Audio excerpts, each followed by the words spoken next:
years it has eluded man. Vague rumors, questionable evidence, all have led to dead ends in man's endless search for the monster. Until now, for as surely as you hear my voice, the Loch Ness Monster lives. Terrible in its power to drive men mad with fear. See for yourself when the Loch Ness Monster surfaces. At the Old Country Busch Gardens, Williamsburg. Welcome back, House Nerd fans, and today I'll be giving my full in-depth review on the Loch Ness Monster at Busch Gardens, Tampa. This is by far one of my favorite aerodynamics looping coasters, just because of the, I mean, it's not that thrilling, but just because of the old-fashioned sense to it, and it being one of the only interlocking loop roller coasters in the world left, and just the overall scenery is just a beautiful roller coaster. The chain lifts pretty slow and it meanders around, but it really makes part of the park it is in, which is Scotland, a very beautiful section of the park, especially when you take down these steps to the Rhine River. You can see the interlocking loops over the river and across the path. Just overall, this ride is just gorgeous to take pictures of. Definitely the most photogenic ride at Busch Gardens Williamsburg. Not the best ride at the park, but it's definitely a ride that you should definitely check out and ride.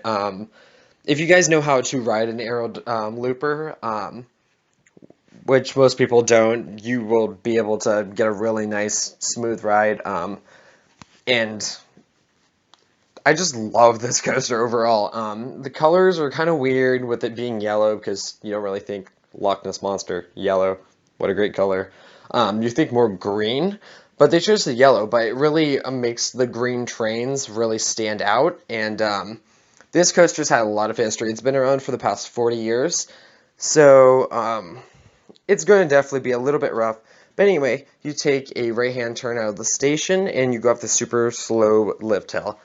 And then you do this, after you take a right-hand turn, go down this little drop, and then you go into this major drop, turn around into the first vertical loop, kind of turn to the right, then you hit this weird brake run, and then you go down this helix. It feels like the helix goes down forever. You hear the Loch Ness Monster roaring in the distance.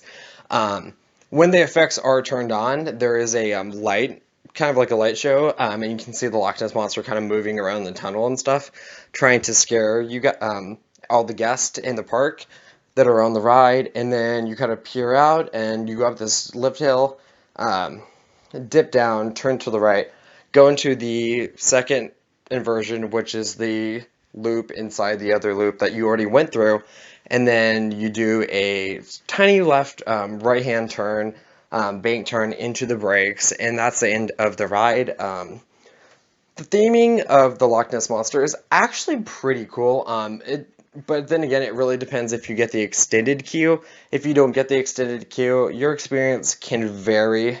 But if you get the extended queue, you can see all the scuba diving gear and like the mystery or mythology of the Loch Ness Monster, and it gives like really cool facts and stuff if you get to the extended queue.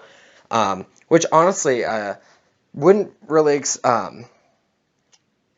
advise to wait in a long line, but at the same time though, it's really nice to see that extended queue. So you can pick and choose on that. If you don't want to, you don't have to. But I did both, and honestly, the experience was really cool. And it really gave me the Expedition Everest vibes going through that whole display though. People that have ridden the Yeti or Expedition Everest at Animal Kingdom, you know what I'm talking about. When it comes down to like all the artifacts and stuff, that's basically what the Loch Ness Monster has, except it's not in a building, it's all outside, which is still pretty cool. Anyway, and then you kind of just go up to the station, and it has this rustic old castle, Scottish castle looking building, and it looks pretty cool. You can definitely tell the ride's been there for a while. But anyway, this ride is very historic. It is the staple of Busch Gardens Williamsburg. When you think of the park, you think of Loch Ness Monster. But anyway, out of 10, I rank this coaster about an 8. It's not the best in the world, but it definitely has historic factors, and I can definitely respect that of this legendary coaster. And it is by far one of the most photogenic and famous roller coasters in the world. But anyway, if you guys like this video, leave a like, leave a comment, and we will see you guys out in the queues. Thank you guys for watching. Please like, comment, and subscribe, and share this video, and we will see you out in the queues.